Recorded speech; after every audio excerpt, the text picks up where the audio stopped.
الحمد لله رب العالمين والصلاة والسلام على سيد المرسلين أما بعد فأعوذ بالله من الشيطان الرجيم بسم الله الرحمن الرحيم الذين إذا أصابتهم مصيبة قالوا إنا لله وإنا إليه راجعون صدق الله العظيم إن الله وملائكته يصلون على النبي يا أيها الذين آمنوا صلوا عليه وسلموا تسليما الصلاة والسلام عليك يا سيدي يا رسول الله وعلى آلك وأصحابك يا سيدي يا حبيب الله الصلاة والسلام عليك يا سيدي يا نبي الله وعلى آلك وأصحابك يا سيدي يا رحمة للعالمين هو الحبيب الذي ترجى شفاعته لكل حول من الأهوال مقتحم مولاي صل وسلم دائما أبدا على حبيبك خير الخلق كلهم. آج جس موضوع پر چند باتیں عرض کرنی ہیں وہ ہے تعزیت اور ہمارے رسم و رواج. تعزیت ایک بہت اچھا عمل ہے. تعزیت ایک بہت اعلیٰ نیکی ہے. تعزیت یہ ہمارا مذہبی فریضہ بھی ہے اور تعزیت ہمارا اخلاقی فریضہ بھی ہے.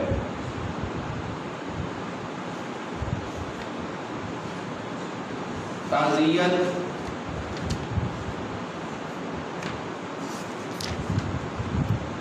فوتگی کے موقع پہ کسی کو تسلی دینا، صبر کی تلقین کرنا، میت کے لیے دعائے مغفرت کرنا، اس کو کہتے ہیں. تو اس حوالے سے چند ایک باتیں ذہن نشین رکھنی چاہیے. پہلی بات یہ کہ جب کسی کے انتقال کی خبر ملے تو صبر کے ساتھ یہ کہنا چاہیے اِنَّا لِلَّهِ وَإِنَّا إِلَيْهِ رَاجِعُونَ کہ ہم اللہ کے لیے ہی ہیں اور ہم نے اللہ کی طرف ہی لوٹ کے جانا ہے.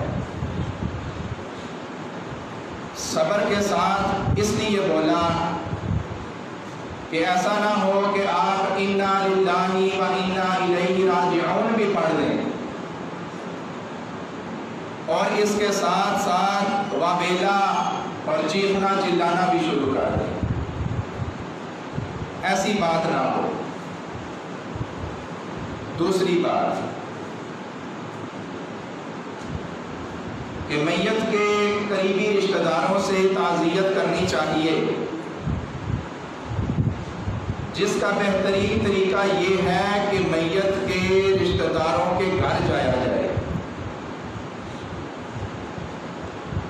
اور زبان کے ساتھ انہیں تسلی دی جائے، حوصلہ دیا جائے، ایسے الفاظ استعمال کیے جائیں جس سے ان کے صبر میں اضافہ ہو،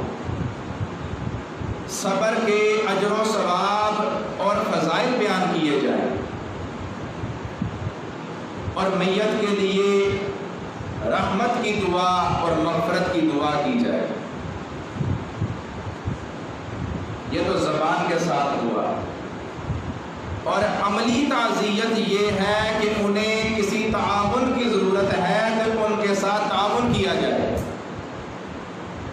تجہیز و تکفین میں، تدفین میں، کسی بھی معاملے میں عملی تعاون کی ضرورت ہو تو وہ عملی تعاون بھی تعزیت ہے. ہر وہ عمل جس سے لواحقین کو حوصلہ ملے، صبر ملے، تسلی ملے، چاہے وہ زبان کے کلمات ہوں یا چاہے بندے کا عمل ہو، وہ تعزیت ہے۔ فرمایا پیارے نبی علیہ الصلوۃ والسلام نے فرمایا، جس نے کسی مصیبت زدہ کی تعزیت کی تو اللہ تعالیٰ قیامت کے دن عزت اور کرامت کا تاج اسے پہنائے گا، اللہ عزتوں سے نوازے گا۔ فرمایا جس نے کسی مصیبت زدہ کی تعزیت کی، اس تعزیت کرنے والے کو بھی اتنا ہی اجر ملے گا جتنا اس مصیبت پر صبر کرنے والے کو ملتا ہے۔ یعنی جو لواحقین ہیں، جن پہ مصیبت آ پڑی ہے، جو غم کے اندر ہے، اور اس غم اور مصیبت کو وہ صبر کے ساتھ برداشت کر رہے ہیں، اور اس صبر کرنے پہ انہیں جتنا اجر مل رہا ہے، تعزیت کرنے والے کو بھی اتنا اجر ملے گا۔ فرمایا پیارے نبی علیہ الصلوۃ والسلام نے ایک صحابی رضی اللہ تعالی عنہ کے بیٹے کی وفات پہ جب ان کے گھر تشریف لے کے گئے تو یہ الفاظ ادا فرمائے، جن کا ترجمہ یقیناً اللہ ہی کے لیے ہے جو اس نے لے لیا۔ ان کی اولاد بہت ہوئی تھی، یقیناً اللہ ہی کے لیے ہے جو اس نے لے لیا، اور جو اس نے عطا کیا وہ بھی اللہ کے لیے ہے، اور ہر چیز کے لیے اس کے پاس مقررہ وقت ہے۔ اور ایک موقع پہ آپ نے تعزیت ان الفاظ میں فرمائی، اللہ تعالیٰ میت پہ رحم فرمائے اور آپ کو اجر عطا فرمائے۔ یہ الفاظ، اللہ تعالیٰ میت پہ رحم فرمائے اور آپ کو اجر عطا فرمائے۔ لہٰذا ہمیں بھی ایسے الفاظ کے ساتھ ہی تعزیت کرنی چاہیے۔ ہمارے ہاں عام طور پہ افسوس کا لفظ استعمال کیا جاتا ہے، یہ ہمارے رسم اور رواج کے اندر ہے، شرع کے اندر نہیں۔ اس لیے یہ جو دو حدیث پاک آپ کو سنائی، پہلی میں فرمایا اللہ ہی کے لیے ہے جو اس نے لے لیا اور جو اس نے عطا کیا، اور اللہ کے پاس ہر چیز کا مقررہ وقت ہے، ایک یہ، اور دوسرا فرمایا کہ اللہ تعالیٰ میت پہ رحم فرمائے اور آپ کو اجر عطا فرمائے۔ تو ہمیں بھی یہی الفاظ استعمال کرنے چاہیے۔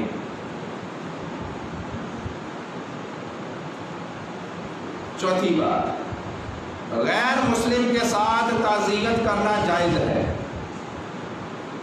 اس کے لیے بھی ایسے الفاظ جو اس کی تسلی کا باعث ہوں، صبر کا باعث ہوں، ادا کرنے چاہیے۔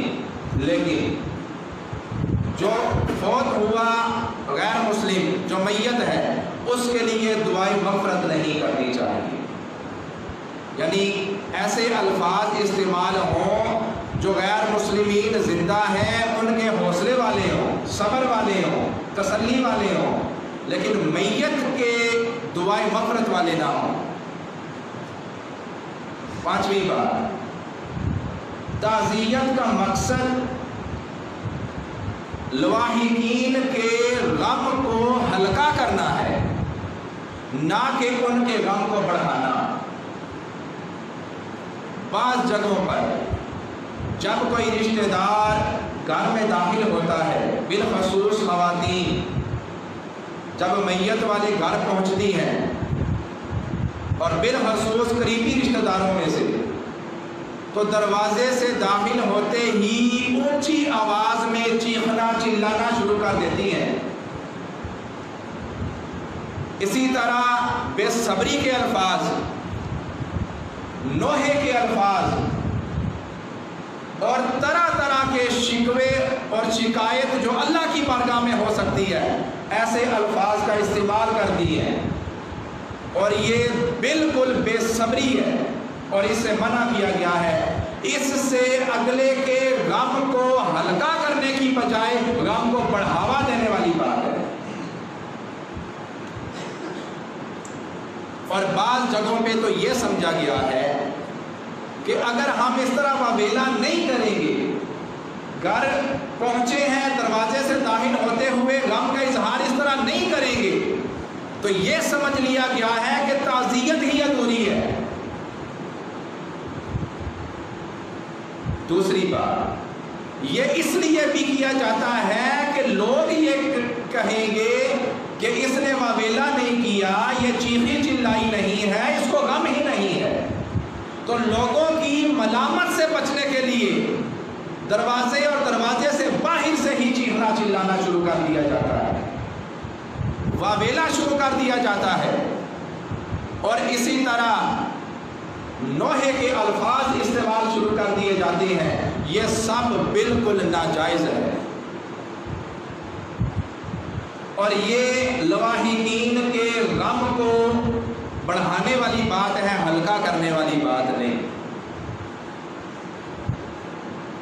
تو اس لیے یہ تمام کام گناہ ہیں۔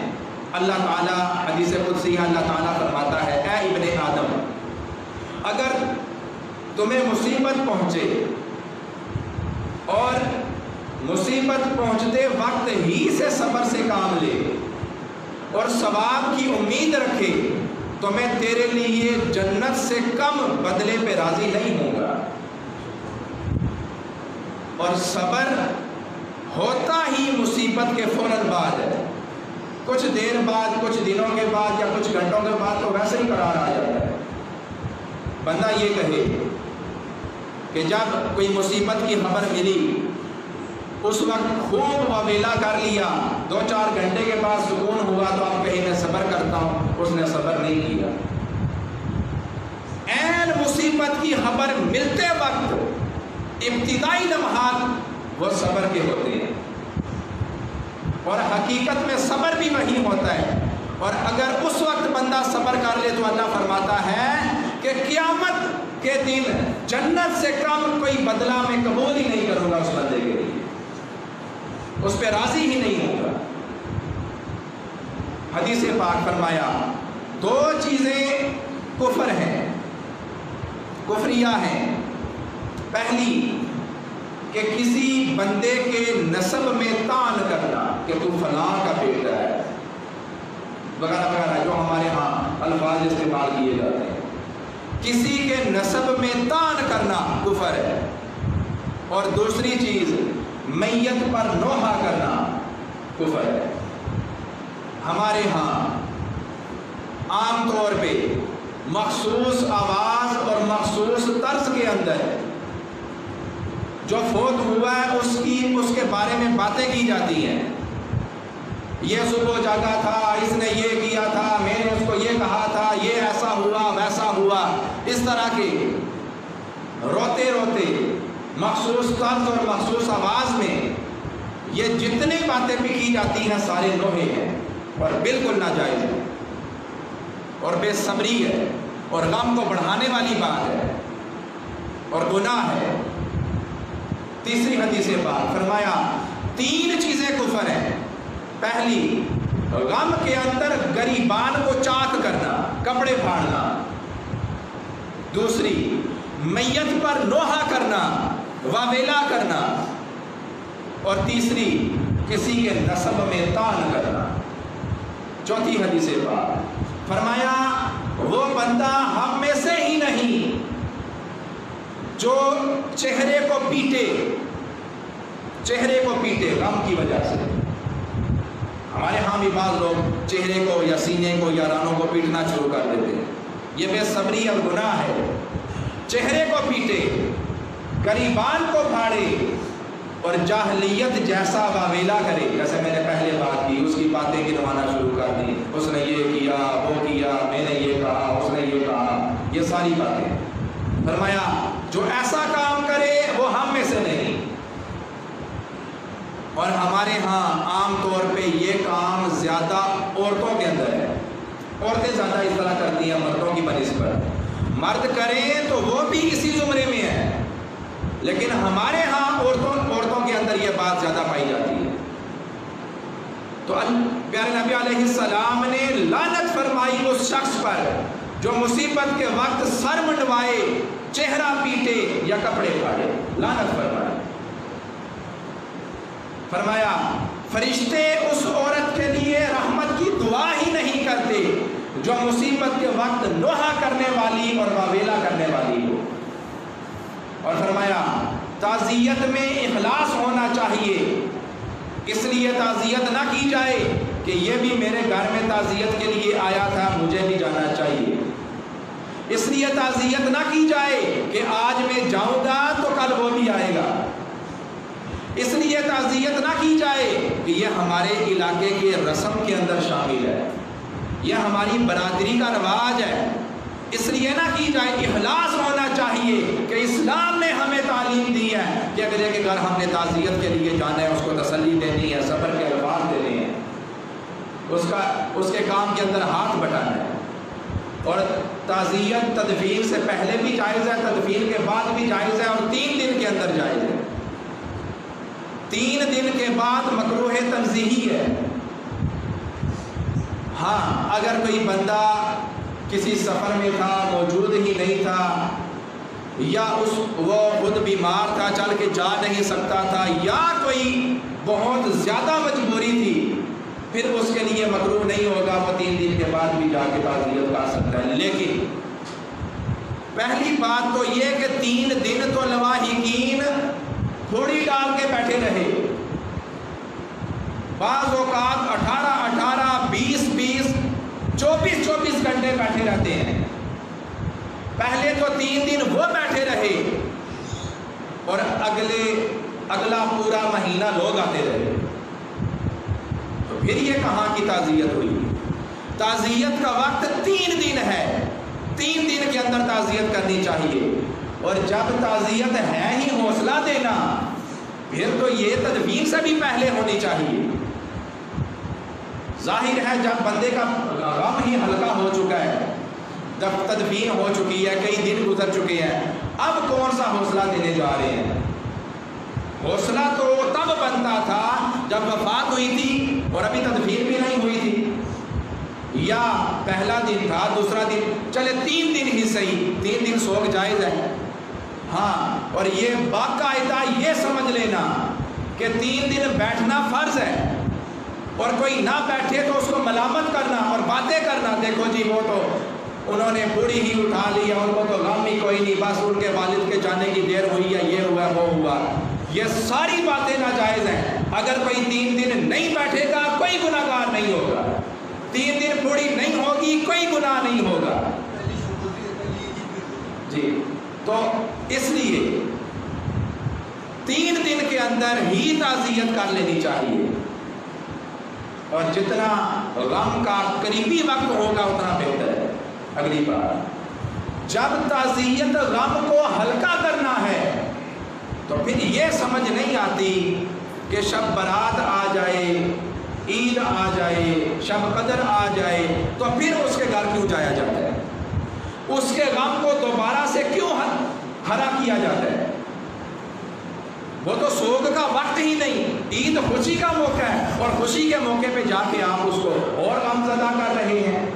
اور جب بچی کی شادی ہو، رخصتی کا وقت آئے، پھر تو عورتیں لازمی جا کے اس کو گلے لگاتی ہیں، تیری ماں زندہ ہوتی تو یہ دیکھتی فلاں فلاں، وہی خوشی کے وقت کے اندر اس کو اور غم زدہ کر رہے ہیں۔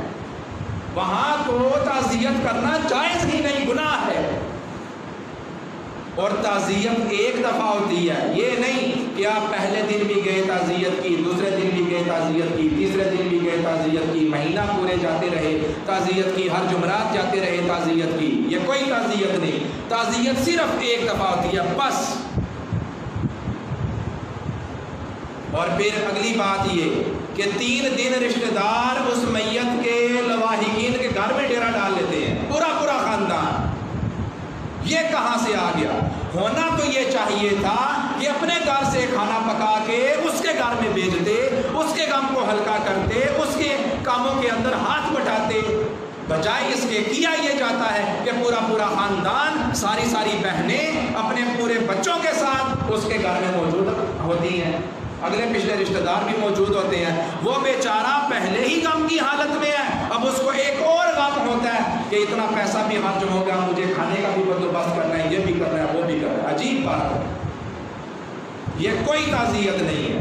اس کے بعد ایک اور بات, یہ پہلی جمعرات کا میں ختم دلواؤں گا, دوسری کا تم دلوا لینا, اس نے میری جمعرات کا ختم دلوایا تھا, چلو میں تیسری جمعرات پہ دلوا لوں گا. کوئی نہیں, یہ کوئی پاجی نہیں ہے. ایصال ثواب مستحب عمل ہے, یہ سمجھیے. مستحب وہ ہوتا ہے, وقت تو ہو گیا لیکن ضروری بات ہے, مستحب وہ ہوتا ہے کہ جس کے کرنے پہ ثواب ملے اور نہ کرنے پہ گناہ کوئی نہ ملے. نماز فرض ہے, کوئی چھوڑ دے کوئی ملامت نہیں کرتا. روزہ فرض ہے, چھوڑ دے ملامت نہیں کرتا. سچ بولنا فرض ہے, جھوٹ بول دے ملامت کوئی نہیں کرتا. غیبت سے بچنا فرض ہے, کوئی غیبت کرے ملامت کوئی نہیں کرتا, بلکہ خود شامل ہوتے ہیں. اور ایک بات جو فرض نہیں, ایصال ثواب وہ مستحب ہے, اور اس مستحب کے نہ کرنے پہ اتنی ملامت کہ اس نے تیجے کا ختم نہیں دلوایا, 10ویں کا نہیں دلوایا, یا 40ویں کا نہیں دلوایا. بھئی نہیں دلوایا تو اچھا کیا نہیں دلوایا. اگر دلوا لیا جاتا اور اس دلوانے کے اندر لاکھوں روپیہ خرچ ہوتا اور وہ قرض لے کے کیا جاتا, اور اس کرنے کے اندر بھی آپ کی یہ بات ہوتی کہ برادری والے ملامت نہ کر دیں, میری ناک نہ کٹ جائے, ثواب تو ملا نہیں, ایصال ثواب کہاں سے ہوگا؟ ایصال ثواب تب ہوتا ہے جب کوئی نیک عمل ہو, جب اخلاص نہیں رہا, عمل نیک نہیں رہا, ایصال ثواب کیا ہوگا؟ اور تیجے پہ یہ جو دعوت دی جاتی ہے, جمعرات پہ یہ جو دعوت دی جاتی ہے, یہ ختم نہیں, یہ دعوت ہوتی ہے. اور عجیب بات ہے کہ میت, اس کے گھر میں میت اٹھی ہے اور فوتگی ہوئی ہے اور وہ دعوتیں کرتا پھر رہا ہے. جب تک اخلاص نہیں ہوگا ایصال ثواب نہیں ہوگا. جب تک بندے کے ذہن میں یہ بات بالکل نہ آئے کہ میری ناک کٹ جائے گی یا برادری والے کیا کہیں گے, ہاں بالکل بات نہیں آئی, دل کے اندر بالکل اخلاص تھا, اب کہیں گے ہاں ثواب بھی ہوا ہے, ایصال ثواب بھی ہوا ہے. اس طرح بھی اور بہت سی باتیں ہیں کہ جب میت کے گھر جائیں تو جب مشترکہ 10 بندے گئے ہیں, ایک کہے گا دعا کے لیے ہاتھ اٹھائے, پھر دوسرا بولے گا, پھر تیسرا بولے, 10 بندے اکٹھے آئے ہیں, 10 دعائیں ہوئی ہیں, اور پھر جب آئے ہیں تب بھی دعا, اور جب جانے لگے ہیں پھر دعا. ایک بات اگلی کہ ہر وقفے کے بعد, بے شک کوئی بھی نہیں آیا, ہر وقفے کے بعد تھوڑی تھوڑی دیر کے بعد یہ دعا کریں. پہلی بات یہ ہے کہ جب آپ نے زبان سے یہ کہہ لیا کہ اللہ آپ کو صبر دے تو یہ دعا ہے, اللہ میت پہ رحم کرے تو یہ دعا ہے, اللہ میت کی مغفرت کرے تو یہ دعا ہے. ہاتھ اٹھا کے دعا کرنا لازمی نہیں, اور 3 دن تک لواحقین تو ہاتھ اٹھا اٹھا کے تھک جاتے ہیں, تو یہ ان کے ساتھ کون سا تعاون ہے؟ یہ تو ان کے ساتھ ظلم ہے.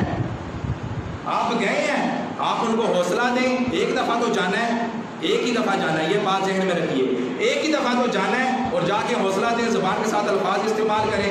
کسی کام کی ضرورت ہے وہ کام میں ہاتھ بٹائیں, روپے کی ضرورت ہے وہ روپیہ دیں, کھانے کی ضرورت ہے وہ کھانا دیں, تدفین میں کسی کام کی ضرورت ہے وہ کریں.